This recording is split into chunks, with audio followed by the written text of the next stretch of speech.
So today we're going to talk about limits at infinity. And so we've learned about infinite limits in earlier sections, but now we're going to see what happens as we approach infinity. So in section 1.5, we learned about vertical asymptotes, which basically occurred when your y values approach positive or negative infinity as x approached a single finite value. What we're going to do now is we're going to let x blow up, either in the positive direction or negative direction, and we're going to see what happens to our function values. So as a good example, we haven't talked too much about inverse tangent functions or trig functions in general, but you definitely have seen this at some point before when you went through trigonometry. So we're going to consider the tangent and inverse tangent function. So our tangent function, remember, is sine divided by cosine. Cosine of pi over 2 and cosine of negative pi over 2 are both 0. And this restricting your tangent function between these two values makes it 1-to-1, so it has an inverse. That inverse tangent function swaps those roles of x and y's, and we'll go into detail about inverse functions later on in the semester. But if you look here, these are vertical asymptotes for the tangent function. When I switch those roles of x and y, they now become flat lines that you hug. So those are horizontal asymptotes. And so as x gets larger and larger, I'm going to get closer and closer to this horizontal line. So basically, as x approaches positive infinity, the inverse tangent function gets closer and closer to pi over 2. So what we can say is the limit as x approaches infinity of this inverse tangent function is pi over 2.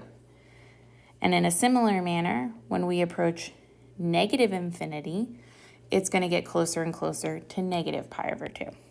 So the limit as x approaches negative infinity of our inverse tangent function is negative pi over 2. So it's kind of our formal definition. If you let f be a function defined on some infinite interval starting at a and going to infinity, then you say the limit as x approaches infinity of f of x equals L to mean that the values of f of x can be made arbitrarily close to L by taking x sufficiently large.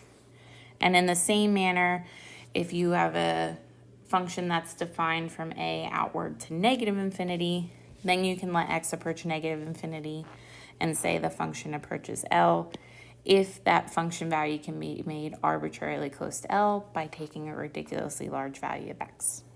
So pretty much we're just going to see what happens as I let x grow bigger and bigger and bigger and bigger, what happens to my function.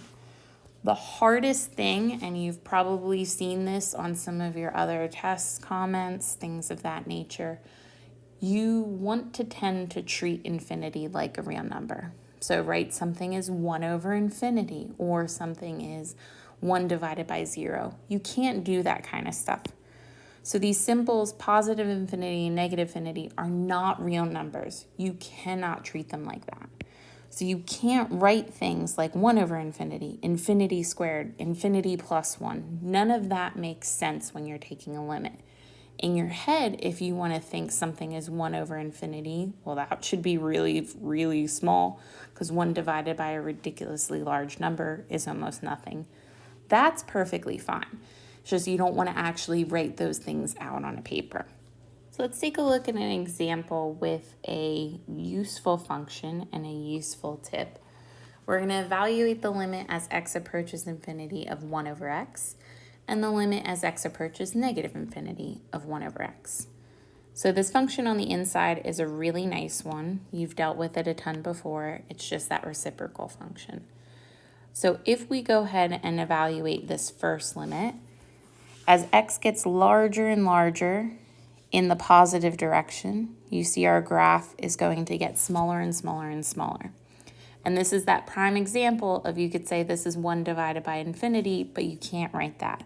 So what you want to say is just the limit as x approaches infinity of 1 over x is equal to 0. So 1 divided by something ridiculously large is microscopic. Likewise, if you let x approach negative infinity, you're going to still get smaller and smaller and smaller and smaller.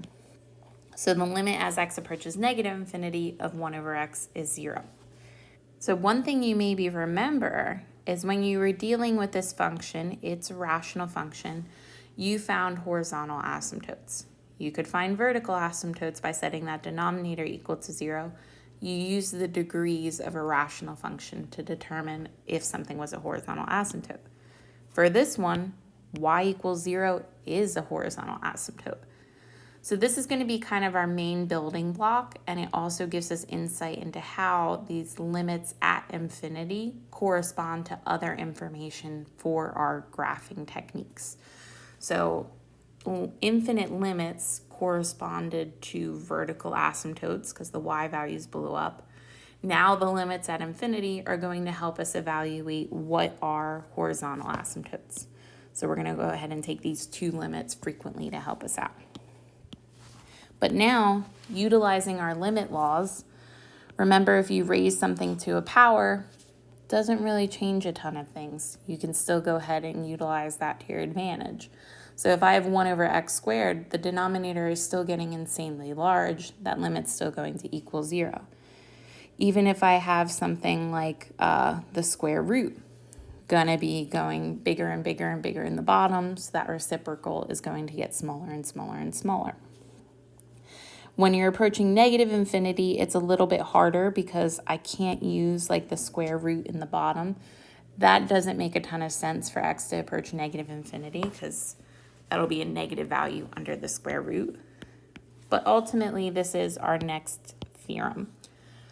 So if r is a rational number, then if you take the limit as x goes to infinity of 1 divided by x to the r, it's going to equal 0.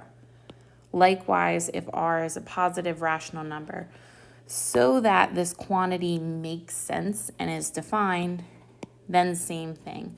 1 over x to the r is going to equal 0 in that limit. The reason it has to be positive is because if you have x to the negative 1 in the bottom, that's the same thing as x to the first power. That doesn't hold the same property because this is going to blow up if you think of the graph of that function. So it only works when that's in the denominator. Okay. So let's try an example. Let's actually evaluate a limit, which is a rational function. The one thing you've got to think of is if I let x approach infinity, this is a third degree polynomial, it's getting ridiculously large. Same thing down here. Both the numerator and denominator are growing insanely large. So as x approaches infinity, both the numerator and denominator grow without bound.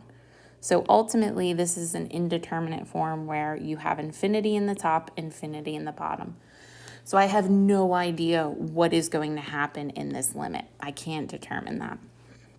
So in this case, we have a technique where we're going to try dividing both the numerator and denominator by the largest power in the denominator.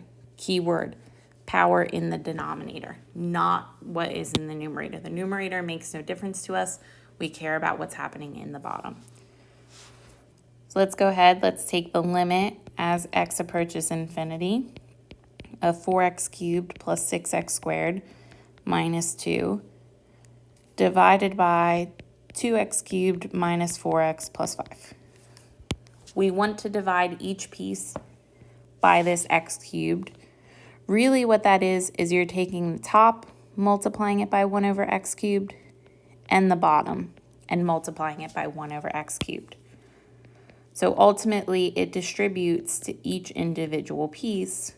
So you get 4x cubed over x cubed, 6x squared over x cubed, minus 2 over x cubed.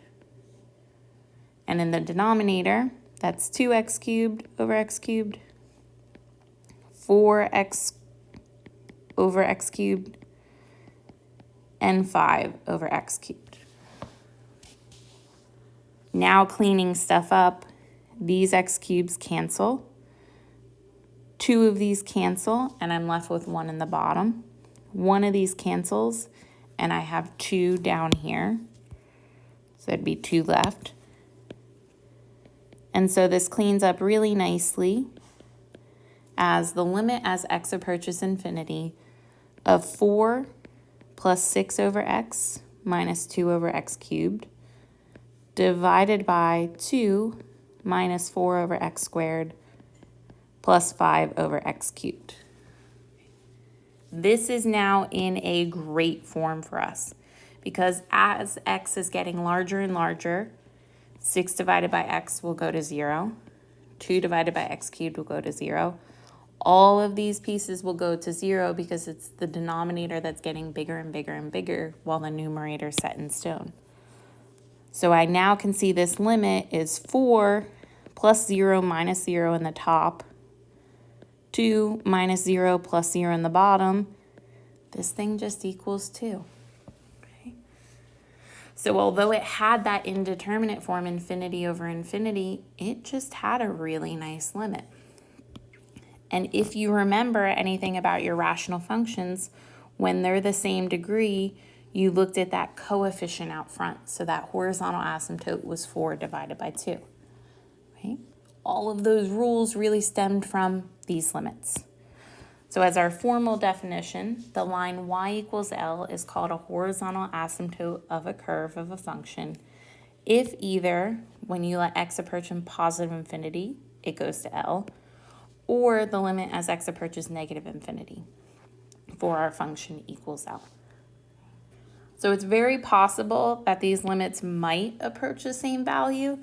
Like in this case, if I let this go to negative infinity, negative infinity, negative infinity, doesn't change any of these limits here. So it would still end up going to positive 2. But they don't have to. They can go to different quantities. So to give you some kind of pictures, if I look at this function and I go ahead and see that it's hugging this line here, both of my values on either end go to L. So we'll say this is y equals L. So here the limit as x approaches positive infinity is the same as x approaches negative infinity. Both of these go to the same quantity. It's very possible though that your function goes to two different things. So I've got one line up here that I'm hugging, another line down here that I'm hugging. So I'll say this is y equals L and this is y equals n. In this case, as I approach positive infinity, I'm hugging this bottom line. And as I approach negative infinity, I'm hugging this top line. So I have two different horizontal asymptotes for my function. And then it's even possible that you only hug the asymptote from one side.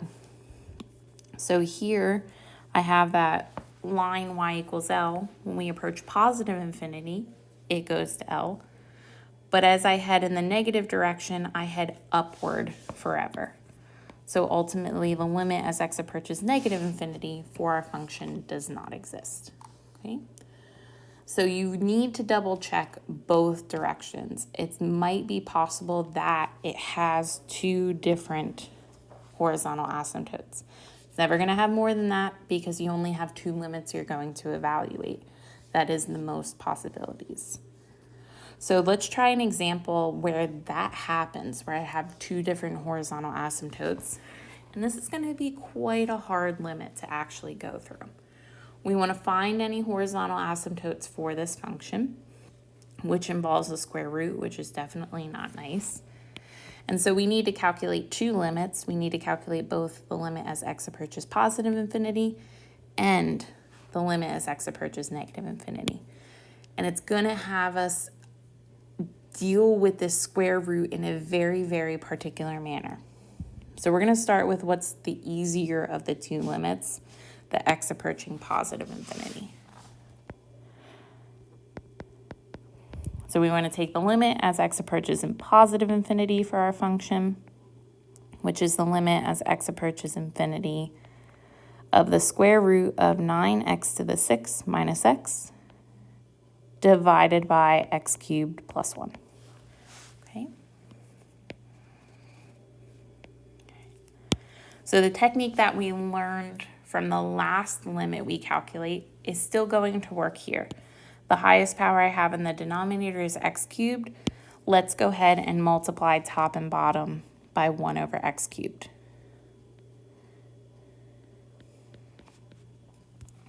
So that's going to give us the limit as x approaches infinity, I've got this square root divided by x cubed. And in the bottom, that's going to give us x cubed over x cubed plus 1 over x cubed. Okay. And so before I deal with that top, I'm going to rewrite the bottom. That simplifies really nicely into 1 plus 1 over x cubed. Now we have a bit of a problem here because we're dealing with this square root. So what I want to try to do is bring that x cubed inside the radical. So ultimately, how can we write x cubed as the square root of x to a power? Okay. So if you think about it, x to the third would be the same thing as x to the 6 to the 1/2, because you go ahead and multiply those exponents.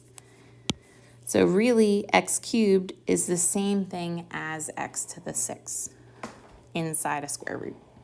I'm leaving a bit of reasoning off on this, but I'm going to come back to it when we deal with that next example. But for now, what I've done is accurate, and we're going to discuss this in a second. So I'm rewriting this third power as 6 to the 1/2 because the 1/2 power gives me that square root. So ultimately, I can write both of these underneath a square root. And because it's a square root divided by a square root, you can really just make it a mondo square root. And now I can clean that up. Each piece divided by x to the 6 would give us 9 minus 1 over x to the 5th. And in the bottom, we have exactly this quantity. And now I can see this goes to 0, this goes to 0. So this is equal to the square root of 9 minus 0 over 1 plus 0, which is just 3. So my limit as I approach positive infinity is 3. So ultimately, y equals 3 is a horizontal asymptote. Okay. Now I want to do the same thing, but I want to approach negative infinity for our function.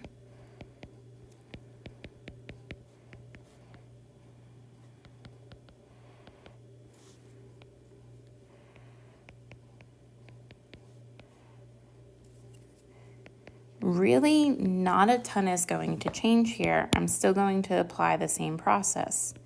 Still divide by 1 over x cubed, divide by 1 over x cubed. And so this gives me the same thing.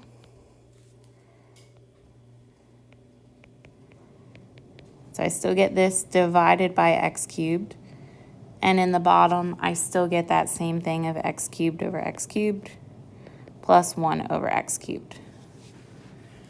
The problem comes with this extra explanation that I did not give right here. So I still want to do the same thing at this point. I want to say x cubed is the square root of something. So I can write this as x to the 6 to the 1/2, or the square root of x to the 6. But I really need to decipher what I'm writing here. I'm letting x approach negative infinity. So if I consider the quantity x cubed, it's going to be a negative number, like negative 10 to the 3rd power is negative 1,000. Well, if I look at what I've written right here, negative 10 to the 6th power would be positive. I take a square root, still going to be positive. So I really haven't done this correctly because x cubed is a negative number. This piece, as it's written, is positive. So what I really need to do is compensate for that by putting a minus sign out front. So this is because x is a negative number. X is approaching negative infinity. While up here, I could use the positive because x was approaching positive infinity. So x cubed is a positive number. This is a positive quantity. So technically, this is since x is positive, because x is approaching positive infinity. So you have to be super, super, super careful with square roots and with these particular limits. So if you're going through things, take your time. But now from here, I'm still going to apply the same process. The only difference is I now have a minus sign in that numerator. So I get that minus sign out front.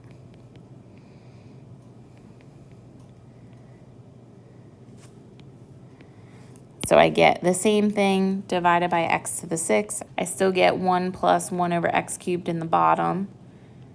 And it simplifies in the same way as negative square root of 9 minus 1 over x to the 5th divided by the same thing again. So the only difference is I now have a minus sign. So it's negative square root of 9 minus 0 over 1 plus 0. This limit now goes to negative 3. So the second horizontal asymptote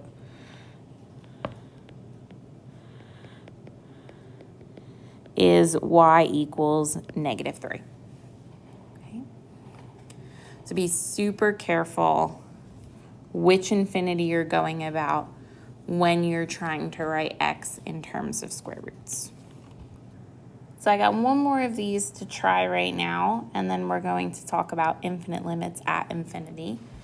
We want to evaluate the limit as x approaches infinity of this thing minus this thing.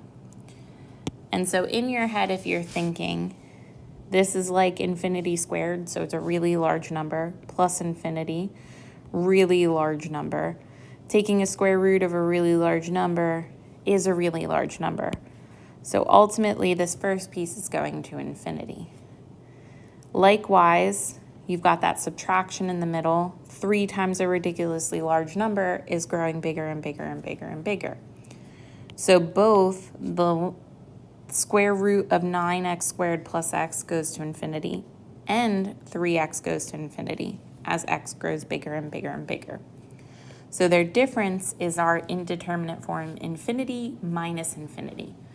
I cannot treat this like a real number. It does not go to 0. I have no idea what happens. Infinity is not a real number. Instead, because it's that indeterminate form, I need to rewrite this somehow. And anytime you're dealing with these square roots, plus something, square roots minus something, your conjugate is going to be your best tool. So we need to rewrite the expression using the conjugate. So we want to take this limit, and that's the square root of 9x squared plus x minus 3x. And I want to multiply by the conjugate, which is the same expression, but positive 3x. And then likewise, what I do in the top, I've got to do in the bottom. Okay. Now we go ahead and FOIL that out in the numerator. Our denominator is the same thing though. Okay. If you FOIL it, you get this first term times the first term. The square and square root cancel each other out. And the first piece is 9x squared plus x.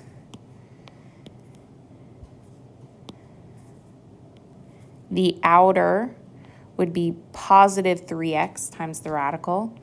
The inner is negative 3x times the radical, so those disappear. And then the last term is minus 3x times positive 3x. That gives us minus 9x squared. Okay. Keep going. You've got 9x squared minus 9x squared, so those are going to disappear. We just get x in the numerator, and then this piece in the denominator. Okay. Now I've got the same problem as the last example. Top's going to infinity, bottom is going to infinity. So I want to apply that same technique where I'm going to multiply top and bottom by the highest power in the denominator, 1 over that. Okay. So if you see, this is x to the first power. Here, this is important too. The square root of x squared would give you x. So really multiplying top and bottom by 1 over x is going to simplify this nicely. So distributing that out, this gives us the limit as x approaches infinity. We're going to have x over x in the numerator, which is 1. The square root over x in the bottom, and then that will clean nicely to just 3. And same thing, I want to bring this inside the radical.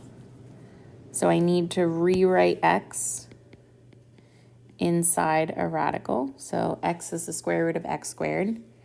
Since you're approaching positive infinity, this is a positive number. Square root of x squared is also positive, so I don't need a minus sign out front. So this is equal to the limit as x approaches infinity of 1 over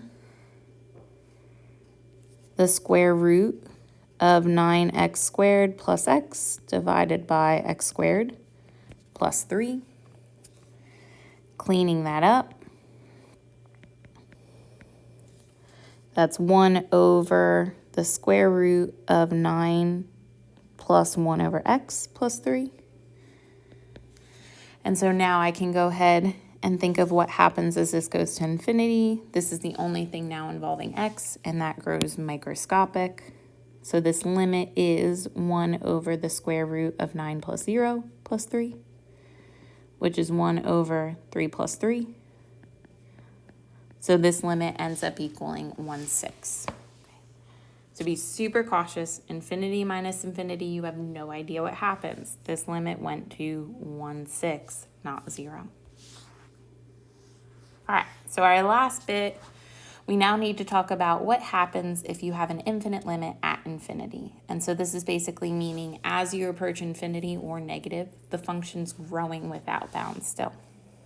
So we use this expression to tell us that long-term behavior. So this is to indicate the values of f of x become increasingly larger as x gets bigger. So same meanings are attached if your function goes to negative infinity as x goes to positive infinity. If when you approach negative infinity, it blows up in the positive direction, and likewise in the negative direction, it still goes negative. So all of these just give you that long-term behavior. So let's go ahead and evaluate some of these types of limits, and then we'll do one more similar to those rational function ones we've worked on. But let's consider the long-term behavior of x squared as x approaches infinity. So if you graph that, it's your standard parabola. As x gets larger and larger, x squared does as well. So this graph is climbing up forever and ever. So we would say the limit as x approaches infinity of x squared is positive infinity.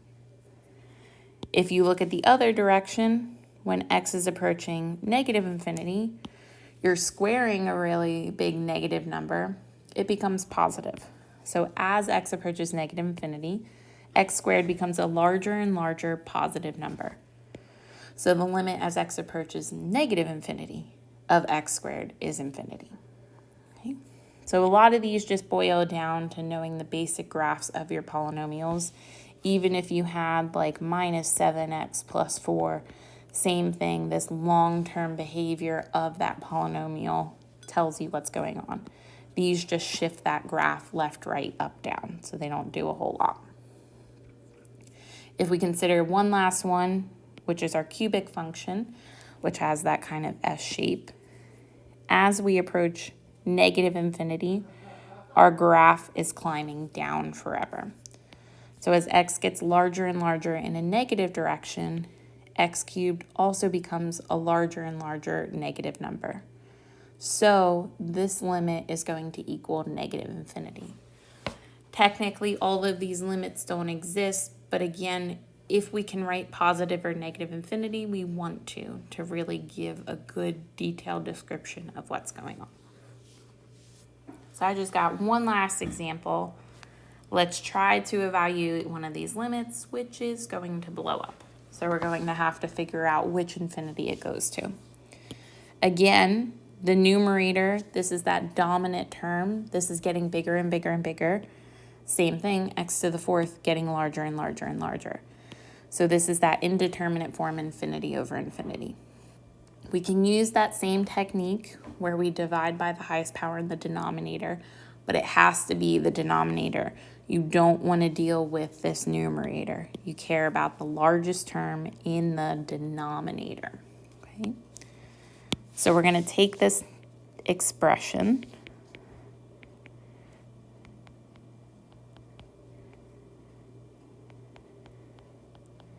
and we're going to multiply top and bottom by 1 divided by x to the fourth.